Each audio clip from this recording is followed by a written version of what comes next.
Good morning or good afternoon. Today we'll be recording a video on Quizzette 721. Please make sure you write your last name, comma, first name, today's date, and that you circle your class color. Today I'll say I'm green. Number 1 says, what type of angles are the given angles? It's assuming that you're looking at number 2. Number 2 shows vertical angles, so that's what I'm going to write, vertical angles.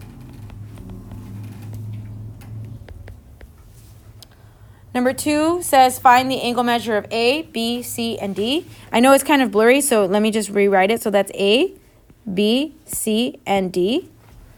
Now A is across from this angle right here, but that angle, it doesn't have a degree measure, so we're going to have to figure that out. Let's see if we can figure out B. B does have an angle measure right in front of it, and that's actually 40 degrees. So for B, I can write 40 degrees. Make sure you write the degree symbol, which is a little bubble above the last number. C is vertical to this congruent angle as well, and we don't have it. And then D is vertical to 70 degrees. So I'm going to write 70 degrees where D is. All right, so please put your pen and your pencil down. I want you to look at what I'm about to do.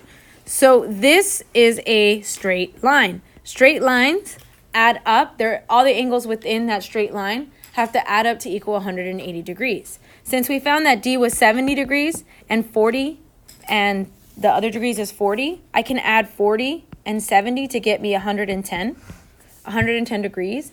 And then I have this missing angle and I have this missing angle. We're going to say that that's, I don't know, A, B, C, D. We'll say that this is E and this is F. E and F are going to be equal because they both have 2 ticks, so that means they're congruent. So if they're both equal, that means that I can just subtract 110 by 180.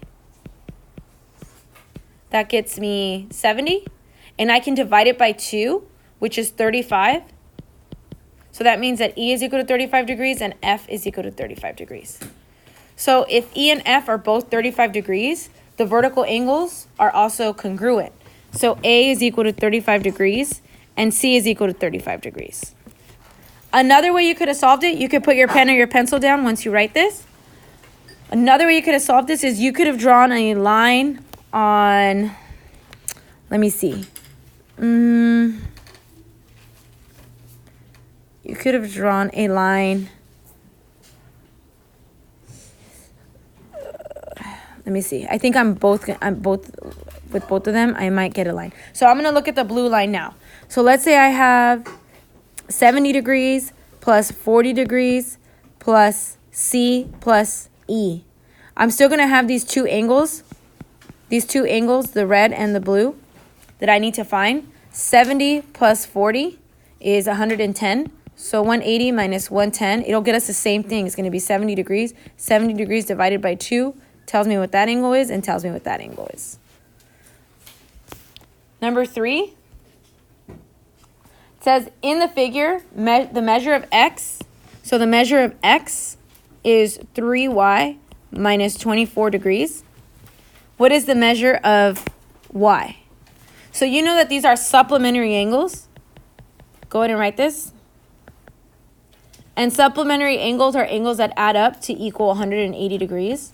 So you can just write an algebraic expression, which is 3y minus 24 degrees plus y, because we don't know the degrees of y. This is what we're trying to figure out, equals 180 degrees. Now I can combine like terms. I have a positive y and a positive 3y. Together I have positive 4y. I still have that minus 24 degrees equals 180. Now I'm going to add 24 to both sides to isolate my variable. And I have 4y is equal to, it's actually equal to 204. I ran out of room down there, so I'm going to rewrite it over here. 4y is equal to 204. I'm going to isolate my variable further, and I want to divide by 4 since 4 is being multiplied, and the inverse operation of multiplying by 4 is dividing by 4. When I divide both sides by 4, I get 4 divided by 4 is 1y, or just y. 4 goes into 25 times, and 4 goes into 4 1 time, so y is equal to 51 degrees. So y is equal to 51 degrees. Now we can find the measure of x. And I know you think, oh, the measure of x was given to us. It's 3y minus 24. But on a protractor, you're never going to see 3y minus 24. You're only going to see numbers. So I can plug in this y value inside of here. So 3 times 51 degrees minus 24. I'm going to solve that expression, and that's going to give me the angle measure of angle x. So 3 times 51 is 153. 153 minus 24. And just so I don't mess this up, I'm going to do it on this side. And I have 129. So the angle measure of x is 129 degrees. Now, if we did this right, we could add up 129 degrees plus 51 degrees, and it should equal 180. So let's look. 129 plus 51. And lo and behold, it's 180 degrees. It checks out.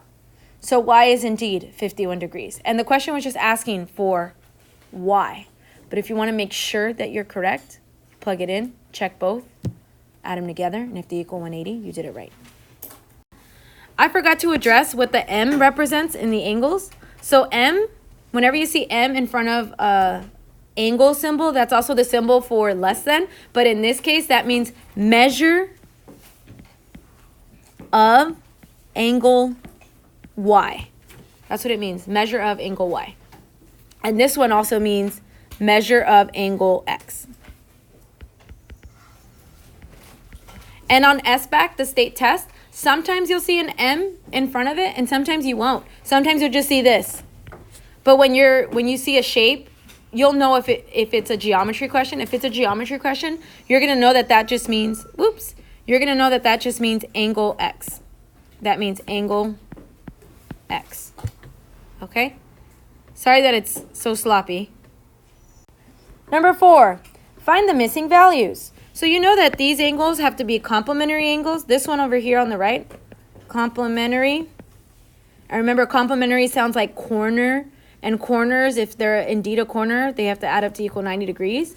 And supplementary angles are angles that have to add up to a straight line, which is 180 degrees, and those are called supplementary. Now, u plus 60 has to equal 180. Subtract 60 from both sides, and then you find that u is equal to 120 degrees. U is equal to 120 degrees. And this one over here is q plus 40 equals 90 degrees. Subtract both sides by 40. You get q is equal to 50 degrees. All right, number 5. Amanda measured a restaurant and made a scale drawing. A countertop in the restaurant is 2 inches wide, 2 inches wide in the drawing, So in the drawing, she drew a countertop. It's 2 inches wide in the picture or in the drawing. The actual counter is 4 feet wide. So the actual counter, we're going to pretend that this is the real scale of it, is 4 feet wide. What scale did Amanda use? So she used, for every 2 inches, she found that it was 4 feet. So we could say that every 1 inch meant 2 feet.